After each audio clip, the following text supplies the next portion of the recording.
schools mula sa private schools ngayong pasukan, kumonte ayon sa DepEd sa kabila ng global crisis. Pamilya ni Navy Lieutenant Senior Grade Nancy Gadyan sa South Cotabato nangangamba na sa kanyang kaligtasan kasunod ng pagbubulgar sa umano'y pagbubulsa ng pondo ng balikatan.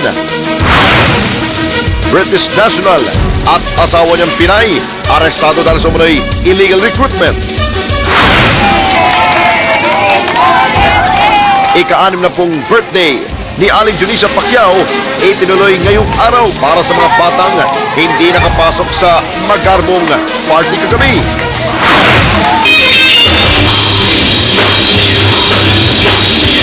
Bandang Slapshot maglulunsad na ng album sa Amerika. At isang Pinay nagbigay karangalan sa bansa matapos magbogi sa International Beauty Pageant sa China.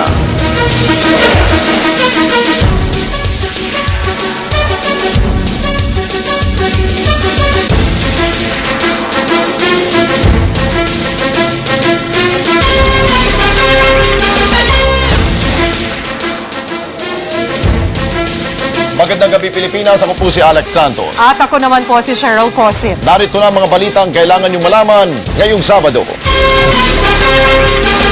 Mabusisi ang isinagawang pagsusuri sa technical at financial proposals sa tatlong kumpanyang pasok sa bidding para sa 2010 elections. At matapos lumusot ang dalawang bidder sa technical requirements ng komisyon, nananatiling kampante ang COMELEC na matutuloy nga ang automation ng halalan. Nagpapatrol Israel Malasa. Sinimulan kanina ang pagsusuri sa technical proposal na inihain ng tatlong kumpanyang nakapasa sa masusing pangingilatis ng COMELEC Special Bids and Awards Committee. Ito ang mga kumpanyang nagpapaligsahan para mapiling supplier ng mga makinang gagamitin sa 2010 elections. Aminado ang COMELEC na naantala na sila ng 1 linggo. Pero umaasa tayo na before the end of this month, marirecover natin yan. We'll be back on track in the original timeline pagdating ng June. Isa-isang binusisi ang kakayahan ng tatlong kumpanya na itaguyod ang automated elections. Ilan lamang sa mga tanong na ipinupukol sa kanila, sapat ba ang bilang ng kanilang mga tauhan na magtuturo sa mga botante kung paano gamitin ang mga makina at gaano na ba sila katagal sa larangan ng information technology. Naghain pa ng apila ang kumpanyang ama para maisingit pa sila sa paghahain ng technical proposal. Pero hindi na ito pinahintulutan ng COMELEC. Pasado ang technical proposal ng Smartmatic International at Indra Sistemas Strategic Alliance Incorporated. Kapwa mga kumpanyang may kapartner ng mga dayuhan. Hindi lumusot ang technical proposal ng Gilat Satellite Network dahil hindi nito nasunod ang ilang rekisitos. Susunod na kikilatisin ang financial proposal ng dalawang nakalusot na kumpanya. Pipiliin ang may pinakamurang alok. Kampante ang COMELEC, wala nang makakapigil sa poll automation. Lalo't nangako na ang mga kumpanya na sakaling matalo sa bidding, hindi nila haharangin ang pagbibigay ng kontrata sa winning bidder. Ganun pa man, may agam-agam pa rin ang ilang grupo na baka hindi pa rin matuloy ang eleksyon. Mabuti na natatakot sila. Nagpapakita na gusto nila ng eleksyon at ang lahat ng Pilipino gusto ng eleksyon. Sa Martes, ititest ng COMELEC ang makina ng mananalong bidder kung pasado ito o hindi. Israel Malasa, Patrol ng Pilipino. Kinumpirma na ng dalawang napapabalitang kandidato sa 2010 elections ang kanilang pagtakbo. Wala nang ang atrasan sina MMDA Chairman Bayani Fernando at Makati Mayor Jejo Marbinay sa sabong para sa pinakamataas na posisyon sa gobyerno. Nagpapatrol, Rod Macena.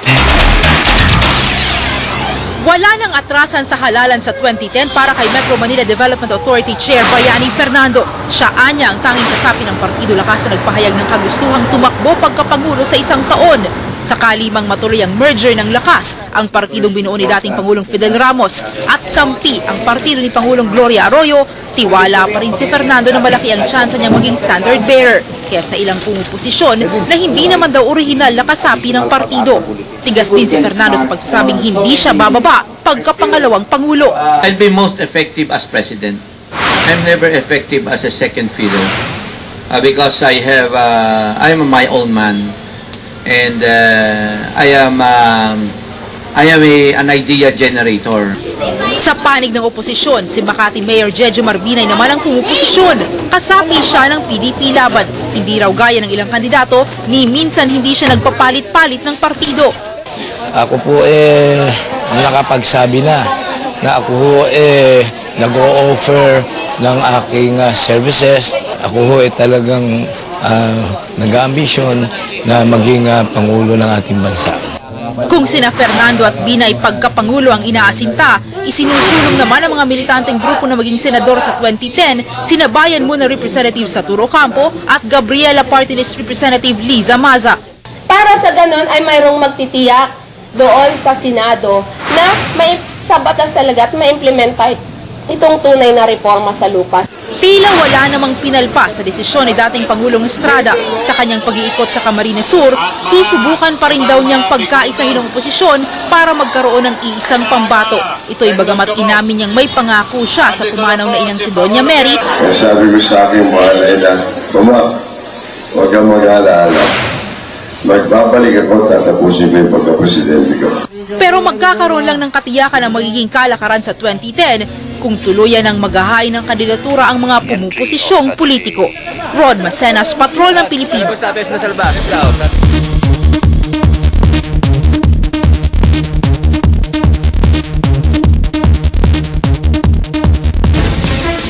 Dalawang linggo na lamang at pasukan na, kung kaya todo paghahanda na ang DepEd para mapangalagaan ang mga estudyante laban sa pinangangambahang AH1N1 virus. Nagpapatrol, Rod Macenas. Pansamantalang ititigil ng Department of Education ang feeding program sa mga pampublikong paaralan dahil sa ilang issue laban sa fortified noodles na ipinapakain nila sa mga estudyante. Kaya maliban sa imbestigasyon ng Senado, bumubuo rin ngayon ang DepEd ng Independent Reviewing Team para mag-imbestiga sa kontrobersya. Very careful tayo sa pagbuo ng membership. Ang gusto natin yung hindi pagdududahan ng mga tao at sila yung mga independent and above all, they are experts. Yun ang mahalaga.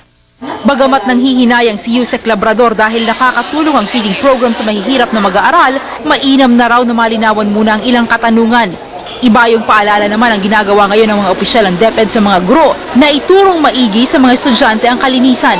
Ito'y sa harap ng kinatatakutang AH1N1 virus na kumakalat ngayon sa ibang bansa. Meron tayong mga sabon talaga at meron nga tayong mga demonstration sa mga bata kung paano ang proper way of washing the hands. Katuwang ng DepEd ang Department of Health na naglabas na ng guidelines sa mga eskwelahan kamakailan kaugnay sa mga paraan para makaiwas sa kinatatakutang virus.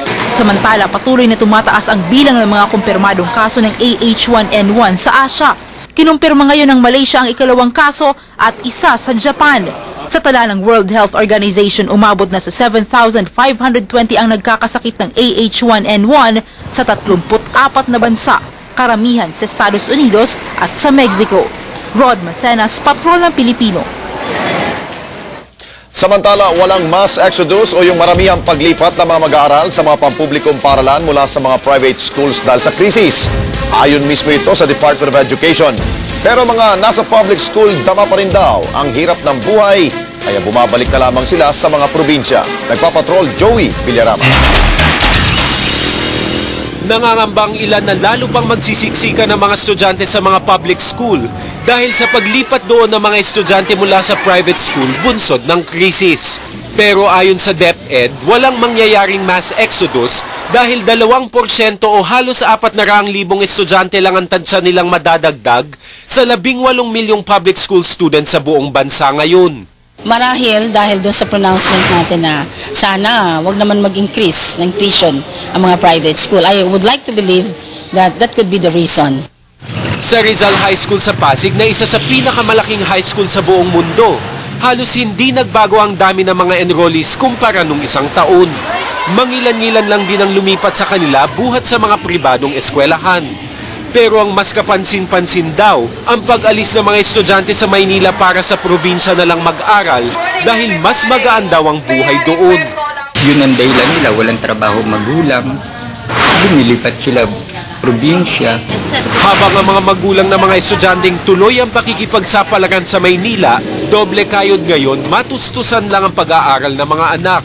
Ang iba nga, mangungutang na lang. Mas maganda pag maaga akong makakuha sa Bombay kasi kumpleto ko na mabibili yung gamit nila. Kaya sa ilang public school tulad ng Rizal High, mahalaga ang paglalaan ng mga libreng sapatos, PE uniform at bag para maalalayan ng mga kinakapos na estudyante. Joey Villarama, Patrol ng Pilipino. Abangan! Mahigit 3,000 trabaho inalok sa job fair sa Malacanang.